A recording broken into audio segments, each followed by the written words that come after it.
Hey students, welcome to my channel numeracy maths classes. तो आज की वीडियो में हम करने वाले बहुत ही important question CBSE math sample paper class 12th के क्वेश्चन नंबर 17 और 18 हम डिस्कस करेंगे। दोनों ही क्वेश्चन केस स्टडी बेस्ड हैं।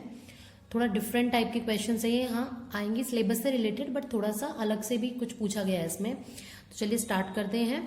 इसमें एक चीज और है कि आपको हर क्वेश्चन में 5 पार्ट्स गिवन होंगे, जिसमें से आपको केवल 4 पार्ट्स करने होंगे, ठीक है। बट अभी हम पूरे 5 पार्ट डिस्कस करेंगे। पहला क्वेश्चन है 17। An architect designs a building for a multinational company. The floor consist of a rectangular region with semi circular ends having a perimeter of 200 metre as shown below. ध्यान देना, ये एक rectangular reason है। यहां से लेके यहां तक जो ये ए वाला शेडेड पार्ट है, ये तो रेक्टेंगल बन रहा है। एक ये सेमी सर्कल है, एक ये सेमी सर्कल है। और जो ये रेक्टेंगल है, इसकी लेंथ आपको एक्स दी हुई है और ब्रेथ दी हुई है वाई। और जो ध्यान से देखो तो जो ये ब्रेथ है वाई, ये इस सेमी सर्कल का डायमीटर भी है। तो ये रेडियस हो जाएगी इसका आधा, यानी कि y/2। और हमें पेरीमीटर दिया हुआ है। पेरीमीटर देखो क्या होता है। वैसे तो पेरीमीटर रेक्टेंगल का होता था हमारा 2 × L + B, बट पेरीमीटर का मतलब क्या होता है? पेरीमीटर होता है सिर्फ बाउंड्रीज का सम, है ना। अब यहाँ पे जो बाउंड्रीज है, क्या उसमें ये लाइन आएगी? नहीं आएगी। इसका मतलब इस बार हम रेक्टेंगल के पेरीमीटर में ये फॉर्मूला इधर वाले में अप्लाई नहीं करेंगे, बिकॉज पेरीमीटर होता है बाउंड्रीज का सम। तो ये ध्यान रखना इस चीज को। फर्स्ट पार्ट है, if x and y represents the length and breadth of the rectangular region, ठीक है, then the relation between the variables is this. अब देखो आपको कैसे रिलेशन फाइंड आउट करना होगा। आपको पेरीमीटर गिवन था 200 मीटर, इस पेरीमीटर को यूज कर लेना। तो देखो यहाँ पे मैं करके दिखा रही हूँ। क्या होगा इसका जो पेरीमीटर है वो क्या होगा? पेरीमीटर होगा हमारा this x plus this x, तो ये बाउंड्रीज हो गई हैं, x + x प्लस ये जो होता है, ये क्या होता है? सेमी सर्कल का सरकमफ्रेंस। अब सर्कल का जो सरकमफ्रेंस होता है वो होता है 2πr, ठीक है। तो सेमी सर्कल का क्या होगा? उसका आधा होगा, यानी कि 2πr को डिवाइडेड बाय 2 करोगे तो πr आएगा। πr इसका और πr इसका, तो टोटल होके तो 2πr ही होगा ना। ये दोनों बाउंड्री, ये सब आ गई, बाउंड्री सारी आ गई। तो पेरीमीटर की वैल्यू आपके पास थी 200, वो यहाँ पुट कर दो। x + x हो जाएगा 2x + 2π। r क्या है? रेडियस कितना था? y/2 था, तो ये हो जाएगा y/2। 2 से 2 हो गया कैंसिल। तो आपके पास आ गया है आंसर 2x + πy = 200। और ये ऑप्शन है आपका ऑप्शन नंबर बी, ठीक है। नेक्स्ट करते हैं। नेक्स्ट इसके सेकंड पार्ट में गिवन है the area of rectangular region A. अब इस बार ए का पूछा है। ए तो हमारा पूरा रेक्टेंगल था, उसका area as a function of x बताना है। अब देखो एरिया ऑफ रेक्टेंगल का फॉर्मूला क्या होता है? Length into breadth. लेंथ है एक्स, ब्रेथ है वाई, बट हमें ये बोला इसने कि इसको ना आपको सिर्फ एक्स की फॉर्म में लिखना है। अभी हमने इक्वेशन निकाली थी फर्स्ट पार्ट में, ये देखो 2x + πy = 200, 2x + πy = 200। तो हम यहाँ से क्या करेंगे? y की वैल्यू निकालेंगे, जिसे हम यहाँ पुट कर सकें और पूरा क्वेश्चन हमारा x की फॉर्म में आ जाए। तो ये हो गया πy = 200 - 2x। πy = यहाँ से 2 कॉमन आ रहा है, 2 कॉमन ले लो, तो 100 - x बचा। यानी कि यहाँ से जो y की वैल्यू वो क्या आएगी? पाई मल्टीप्लाई में, नीचे डिवाइड में जाएगा, तो ये जाएगा 2/π × 100 - x। ये आ गया आपका y। इसे आगे भी हम यूज करेंगे तो ध्यान रखेंगे। अब वैल्यू पुट कर देते हैं, x × y क्या था? 2/π × 100 - x। x देखो आप कहीं भी बाहर नहीं है, यहाँ है बट आंसर मैच नहीं कर रहा क्योंकि 2 है। x को मैं मल्टीप्लाई कर देती हूँ तो बाहर रह गया 2/π, अंदर x 100 से मल्टीप्लाई होगा तो 100x - x²। तो कौन सा ऑप्शन हो गया? Option number A. Okay, now है हमारा third part, the maximum value of area A is. जो ये एरिया ए आया है ना, इसकी मैक्सिमम वैल्यू कह रहा है। अब अगर आपने चैप्टर 6 करा हो, उसमें maximum value, local maximum, local minimum वाला जो लास्ट वाला 6.5 एक्सरसाइज थी, ध्यान हो तो उसमें हम क्या करते थे? सेकंड डेरिवेटिव टेस्ट से जिसको भी हमें मैक्सिमम शो करना होता था, उसका हम फर्स्ट डेरिवेटिव फाइंड आउट करते थे। क्रिटिकल पॉइंट से एक्स की वैल्यू फाइंड आउट करते थे = 0 रख के, फिर सेकंड डेरिवेटिव निकालते थे, चेक करते थे अगर नेगेटिव है उस एक्स की वैल्यू पे तो मैक्सिमम होगा, अदरवाइज मिनिमम होगा। तो वही हम यहाँ इस ए के लिए करेंगे। फॉर द थर्ड पार्ट हम क्या करने वाले हैं? इसका डेरिवेटिव करने वाले हैं विद रिस्पेक्ट टू एक्स। तो ये हो गया 2/π × 100। एक्स का डेरिवेटिव क्या होगा? 100 - x² का क्या होता है? 2x। अब मुझे क्रिटिकल पॉइंट निकालना है, तो मैं पुट करूंगी इस dA/dx को = 0। तो देखो 2/π × 100 - 2x को जब =0 पुट करोगे, 2/π कांस्टेंट है, 0 में मल्टीप्लाई होके 0 बन जाएगा। तो आपके पास बचेगा 100 - 2x = 0।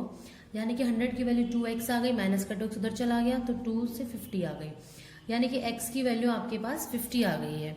अब हम चेक करेंगे इसके सेकेंड डेरिवेटिव को, डी स्क्वायर ए अपॉन डी एक्स स्क्वायर क्या होगा, देखो इसका डेरिवेटिव करेंगे दोबारा तो 2/π तो बाहर एज इट इज रहेगा, 100 कांस्टेंट है और कांस्टेंट का डेरिवेटिव होता है 0 माइनस 2x का डेरिवेटिव क्या होगा 2। तो आप ध्यान से देखोगे तो ये -4/π आ गया, ये नेगेटिव नंबर है, नेगेटिव लेस देन 0 पे मैक्सिमम होती है, देयरफॉर हम कह सकते हैं कि जो हमारा एरिया है वो मैक्सिमम है। लेकिन हमसे मैक्सिमम वैल्यू पूछी थी तो वो उस x की वैल्यू को हम एरिया में पुट कर देंगे अपनी इक्वेशन इसमें, तो हमें एरिया मिल जाएगा जो कि मैक्सिमम होगा। तो हम लिखेंगे हमारा मैक्सिमम एरिया इज, इसमें x की वैल्यू पुट करो तो देखो 2/π 100x यानी कि 100 इंटू 50 माइनस 50 का स्क्वायर, ठीक है। अब ध्यान देना 2/π 100 इंटू 50 होगा 5000 और 50 का स्क्वायर होगा 2500, दोनों को माइनस करो तो 2500 आएगा अंदर, मल्टीप्लाई करोगे 2500 को 2 से तो आएगा 5000/π मीटर स्क्वायर। तो कौन सा ऑप्शन हो गया, ऑप्शन नंबर सी। क्लियर है। पहले हमने क्या किया, एरिया सेकंड पार्ट में निकाल चुके थे, उसका फर्स्ट डेरिवेटिव निकाला, इक्वल टू 0 रखा, क्रिटिकल पॉइंट आ गया। सेकंड डेरिवेटिव में हालांकि हम ये एक्स के लिए पुट करके देखते हैं बट एक्स तो बचा ही नहीं तो हम पुट नहीं करेंगे, बट नेगेटिव आ गया तो हम कह सकते हैं एरिया मैक्सिमम है। तो किस वैल्यू पे, एक्स की इस वैल्यू पे मैक्सिमम है। तो जो एरिया फंक्शन था हमारा उसमें इस एक्स की वैल्यू 50 को पुट करो and you will get maximum value of area A. Clear है। नाउ करते हैं इसका नेक्स्ट पार्ट। अब नेक्स्ट पार्ट में क्या बोला है ध्यान से देखेंगे, the CEO of the multinational company is interested in maximising the area of the whole floor including the semi circular ends. अभी मैंने किसको मैक्सिमम किया, इस रेक्टेंगल को। अब वो चाहता है कि मैं इन सेमी सर्कल्स को भी मैक्सिमम, मतलब इसको मिला के टोटल को मैक्सिमम करूं। For this to happen the value of x should be. अब ध्यान से देखना, इसको सॉल्व करने की कोई जरूरत नहीं है। ये एक्स यहां तक था, आगे ये सेमी सर्कल है, यहाँ को x की वैल्यू से फर्क पड़ेगा, नहीं पड़ेगा ना। यानी कि x की कितनी भी वैल्यू आप ऐड कर दोगे इस पे तो फर्क पड़ेगा ही नहीं, तो x हमें बढ़ाना ही नहीं पड़ेगा। x जो पहले था ना x 50, उसी पे हमारा मैक्सिमम रहेगा। तो वैल्यू ऑफ x इस बार कितनी होगी, 0 ही रहेगी, कोई चेंज नहीं आएगा। तो आंसर हमारा होगा 0 मीटर, क्योंकि x की वैल्यू से कोई फर्क नहीं पड़ेगा इस एरिया को मैक्सिमम करने के लिए। आप चाहें तो आप इसको सॉल्व कर सकते हैं, इसका एरिया तो निकाल चुके हो, प्लस में इसका एरिया कर देना, वहां से क्रिटिकल पॉइंट निकालोगे तो x की वैल्यू 0 ही आएगी। ओके, नाउ करते हैं इसका फिफ्थ पार्ट। फिफ्थ पार्ट में गिवन है extra area generated if the area of the whole floor is maximised is. अब ध्यान देना, होल फ्लोर का एरिया मैक्सिमाइज करना है तो एक्स्ट्रा एरिया क्या जनरेट किया, मतलब ये पहले जनरेट हुआ था, अब मुझे एक्स्ट्रा एरिया यानी कि ये निकालना है कितना जनरेट होगा, कितना चेंज आएगा, एक्स्ट्रा कितना चेंज आएगा। मतलब अगर ये 2 है और ये अगर 3 है तो 1 का चेंज हुआ, तो हमें वो चेंज देखना है कितना आएगा। तो उसके लिए पहले हम पूरे एरिया को क्या करेंगे, मैक्सिमम। अब ध्यान से देखेंगे इस क्वेश्चन को, यहाँ पर टोटल एरिया क्या होगा, देखो टोटल एरिया होगा, देखो रेक्टेंगल का area plus twice area of semi circle, क्योंकि 2 सेमी सर्कल है ना इसलिए। अब ध्यान से देखो तो एरिया ऑफ रेक्टेंगल होता है x इंटू वाई, प्लस ये होगा 2 इंटू पाई आर स्क्वायर, है ना। तो y/2 का स्क्वायर अपॉन में 2 और आएगा, क्यों, क्योंकि सेमी सर्कल का एरिया है। पाई आर स्क्वायर होता है किसका, सर्कल का, तो उसका हाफ करोगे तो सेमी सर्कल का होगा, 2 से 2 हो गया cancel, x y plus pi y square by 4 आ गया है। बट हमें मैक्सिमाइज मिनिमाइज करना है, इसको मैं a1 मान लेती हूँ। तो y की वैल्यू देखो हमने क्या निकाली थी, y की वैल्यू आई थी हमारे पास 2/π 100 माइनस एक्स। इस वैल्यू को हम यहाँ करेंगे पुट, तो देखो क्या होगा 2/π into 100 minus x plus pi y square, y में भी पुट करेंगे ये वैल्यू, तो 2/π 100 माइनस एक्स। अच्छा 4 को ना बाहर लिख लेते हैं ताकि वो प्रॉब्लम ना क्रिएट करे और ये सिर्फ स्क्वायर में जाए हमारा, ठीक है। 4 को यहाँ बाहर लिख लेते हैं, तो y/2 यानी कि किसका, y पूरा 2/π 100 माइनस एक्स है, तो इस पूरे का स्क्वायर करेंगे। तो अब ध्यान से देखना है क्या बनेगा, 2x अपॉन x से मल्टीप्लाई कर देते हैं, तो 2/π 100x माइनस एक्स स्क्वायर ये हो गया, प्लस ये पाई से पाई तो हो गया कैंसिल, 2 2 जा 4, तो बाहर बच गया 1/, कैंसिल नहीं करेंगे हम इसे क्योंकि ये स्क्वायर में था, स्क्वायर में था नहीं, तो π/4 है, 2 का स्क्वायर 4 बनेगा, पाई का स्क्वायर पाई स्क्वायर बनेगा और 100 माइनस एक्स का स्क्वायर हो गया। 4 से 4 कैंसिल, एक पाई से एक पाई कैंसिल, तो हमारे पास A1 आ गया है। टोटल एरिया जो है 2/पाई 100x minus x square plus 1/पाई 100 माइनस एक्स का होल स्क्वायर। मैं स्क्वायर ओपन नहीं कर रही हूँ, ठीक है ना। अब इसको मैं करूंगी differentiate with respect to x। तो बाहर है 2/पाई 100x का डेरिवेटिव 100 होगा, एक्स स्क्वायर का डेरिवेटिव 2x होगा, प्लस 1/पाई 2 आ जाएगा आगे, पावर रूल लगाएंगे 100 माइनस एक्स इंटू इसका डेरिवेटिव 100 का 0 माइनस एक्स का -1, ये आ गया है। अब पुट करते हैं dA1/dx को इज इक्वल टू 0, तो देखेंगे आप ये आपका हो जाएगा 2/पाई 100 माइनस 2x, माइनस आगे ले आओ तो माइनस 2/पाई 100 minus x is equal to 0, ठीक है। इसको इक्वल टू 0 पुट किया है तो ये माइनस वाला उधर जाके प्लस का हो जाएगा, तो 100 minus 2x is equal to ये हो गया 2/पाई 100 माइनस एक्स। तो 2/पाई तो हो गया कैंसिल, और ये बच गया 100 minus 2x is equal to 100 minus x. तो 100 से 100 कैंसिल, माइनस 2x है और ये माइनस एक्स है, इसको उधर ले जाओगे तो ये बन जाएगा माइनस एक्स प्लस 2x, यानी कि 0 is equal to x. X की वैल्यू क्या आ गई है 0, जो कि मैंने आपको पहले भी बताया था ना 4th पार्ट में कि डायरेक्टली भी कर सकते हो और आप पूरा एरिया निकाल के भी कर सकते हो। तो पूरा एरिया निकाल के मैंने दिखा दिया ना, क्रिटिकल पॉइंट एक्स की वैल्यू क्या आई है 0, ठीक है। एक्स की वैल्यू 0 आ गई। अब मुझे निकालना होगा इसका सेकेंड डेरिवेटिव। हाँ, तो फर्स्ट डेरिवेटिव हम फाइंड आउट कर चुके हैं, हमारा फर्स्ट डेरिवेटिव ये आया था। अब इसका मुझे करना है सेकंड डेरिवेटिव, ताकि मैं बता सकूं मेरा कितना मैक्सिमम एरिया हुआ है। ये नहीं करने की जरूरत, देखो क्यों नहीं कर रही हूं मैं, आपको पता है आपका एरिया मैक्सिमम ही आएगा। जब आप सेकंड डेरिवेटिव करोगे तो नेगेटिव वैल्यू ही आएगी। चलो 1 मिनट लगेगी, करके दिखाई देती हूँ मैं।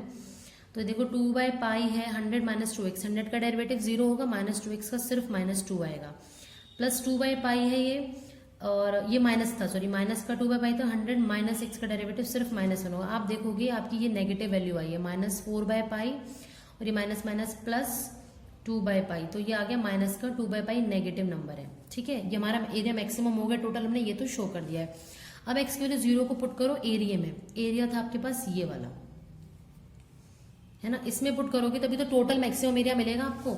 तो put x is equal to 0 in A1 में पुट करेंगे तो देखो A1 क्या था, ये था मेरे पास 2/पाई 100x, तो ये तो 0 ही हो जाएगा, 100 इंटू 0 0 माइनस एक्स स्क्वायर 0, तो ये तो पूरा 0 आ गया, प्लस 1/पाई 100 माइनस 0 का स्क्वायर, ये तो हो गया 0। 100 का स्क्वायर क्या होगा, देखो 4 टाइम्स 0 हो जाएंगे अपॉन पाई, यानी कि जो आपका टोटल एरिया आया है ना, ये जो रीजन था आपके पास, इसका जो टोटल एरिया आया है वो हमारा हो गया है 1000 पाई, ठीक है।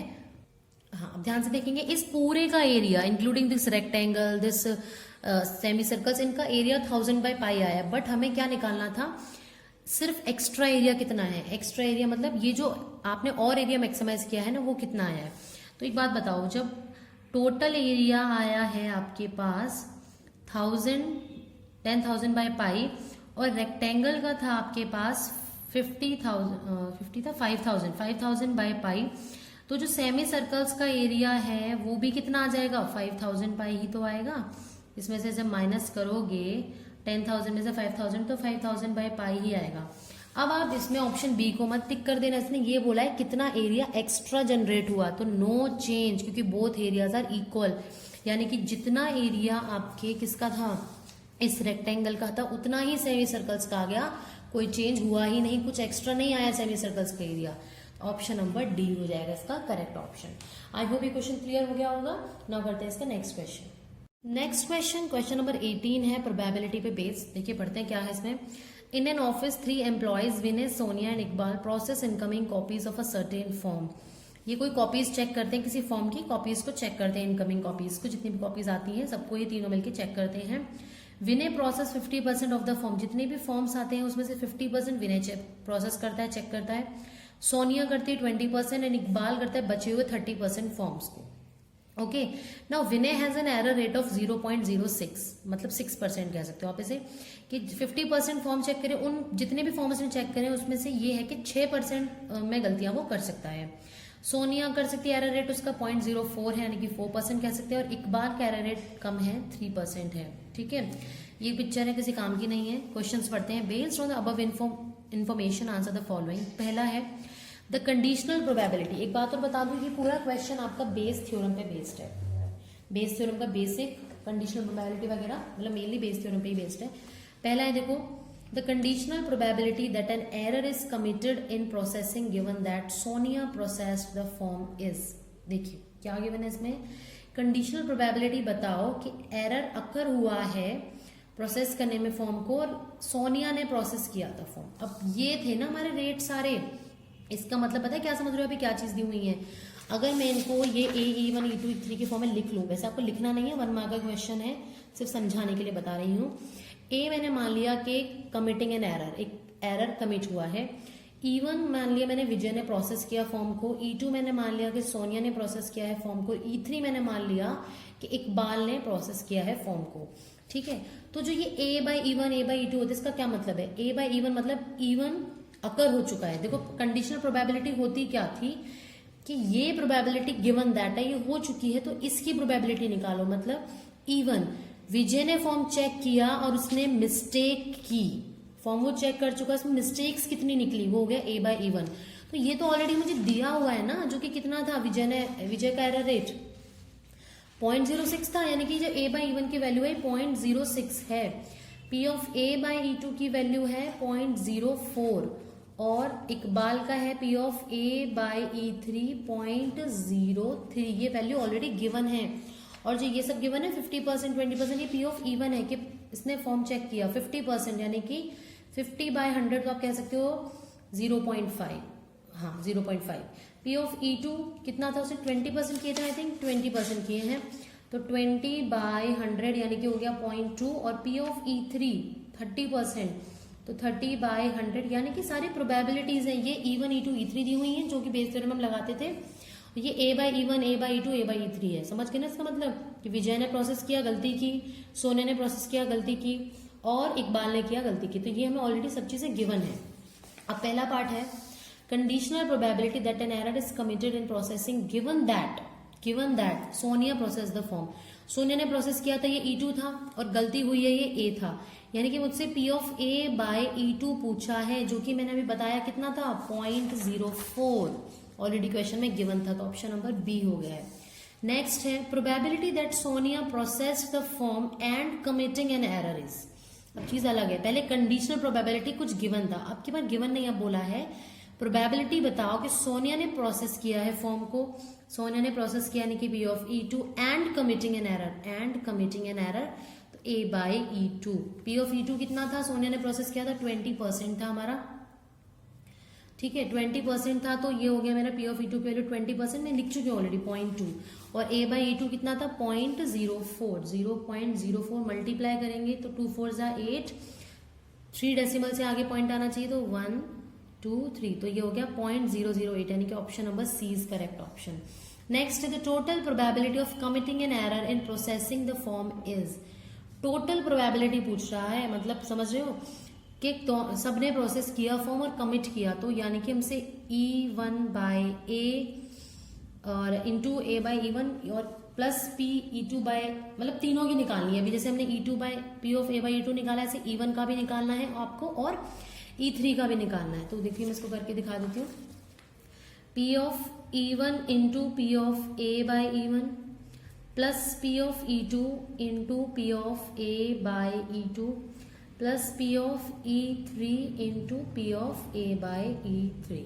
ओके, नाउ E1 कितना था देखो ध्यान से 0.06 इंटू A/E1 कितना, सॉरी उल्टा लिख दिया मैंने, E1 0.5 था और A/E1 0.06 था, प्लस E2 कितना है 0.04 है, सॉरी E2 0.2 है एंड A/E2 है 0.04 प्लस P ऑफ E3 है 0.3 इंटू ये है हमारा 0.03। टोटल प्रोबेबिलिटीज ये सारी ऐड हो जाएगी ना, 6 5 का 30 आएगा, लेकिन डेसिमल 3 से आगे लगना है, तो ये हो गया मेरा 0.03 प्लस 2 4 जा 8, अगेन 3 से आगे लगना है, तो ये हो गया, ठीक है, प्लस 3 3 जा 9, अगेन 3 से आगे लगना है, 3 क्यों, क्योंकि 1 2 3 इनको ऐड करेंगे तो देखो क्या बनेगा, 9 8 17 का 7 कैरी 1 हो गया, तो 3 + 1 4, 0 का 0, यानी कि आंसर आ गया 0.047। It means option number B is your correct option. Now इसका फोर्थ पार्ट में गिवन है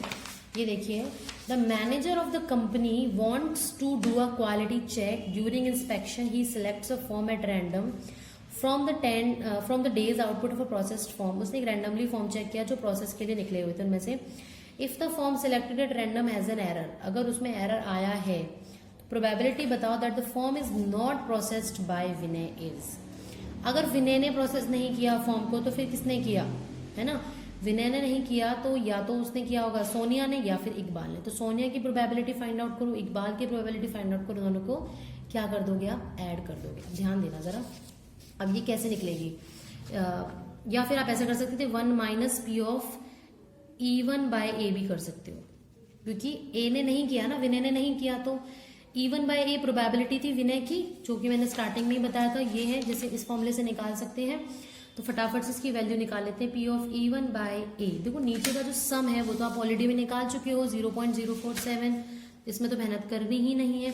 ऊपर E1 into A by E1 होता है, E1 into A by E1 तो अभी तो क्या था, क्या आया था 0.030, तो ये 3 डेसिमल के बाद कट गया तो आ गया 30/47। Now P of E1 by A की वैल्यू 30/47 है, तो 1 माइनस 30/47, तो ये आएगा आपका 47 माइनस 30/47, तो ये हो गया आपके पास 17/47। So option D is your correct option. ठीक है, क्लियर हो गया है। Now last part, A be the event of committing an error in processing the form and let E1, E2, E3 be the event that Vinay, Sonia, Iqbal process the form. The value of this is, इसका मतलब क्या है, EI by A का सम और I की value 1 से 3 तक। पहले I की वैल्यू 1 पुट करो तो E1 by A हो जाएगा, प्लस क्योंकि समेशन का साइन है P of E2 by A plus P of E3 by A। Okay, now E1 by A, अब ये अलग अलग निकालने की क्या जरूरत है, 1 मार्क का क्वेश्चन है ना। वैसे तो आप अलग अलग निकाल सकते थे, जैसे मैंने अभी E1 बाई ए की वैल्यू बताई, आप E2 बाई ए निकालते, नीचे का सम तो है ही आपके पास, प्रोडक्ट भी अलग अलग देखो तो सब है आपके पास, तो भी आप आंसर निकाल सकते थे। या फिर एक बात बताओ, तीन ही लोगों की बात हो रही है ना, सोनिया, इकबाल और विनय, जो भी विनय था ना आई थिंक, इन तीनों की बात हो रही है, तो इन तीनों की ही बात हो रही है और हम जानते हैं जितनी भी प्रोबेबिलिटीज होती है उनका सम कितना होता है 1, तो यानी कि इन तीनों का सम क्या होगा 1, तो ऑप्शन नंबर डी इज और करेक्ट ऑप्शन। आई होप आपके दोनों क्वेश्चन समझ में आ गए होंगे। इन केस किसी को कोई डाउट है तो कमेंट सेक्शन में कमेंट करके पूछिए, और गाइज अगर वीडियो अच्छी लगी है तो प्लीज अपने फ्रेंड्स से शेयर कीजिए और मेरे चैनल को सब्सक्राइब कीजिए। तो मिलते हैं नेक्स्ट वीडियो में नेक्स्ट सेक्शन के साथ, तब तक keep watching and bye bye.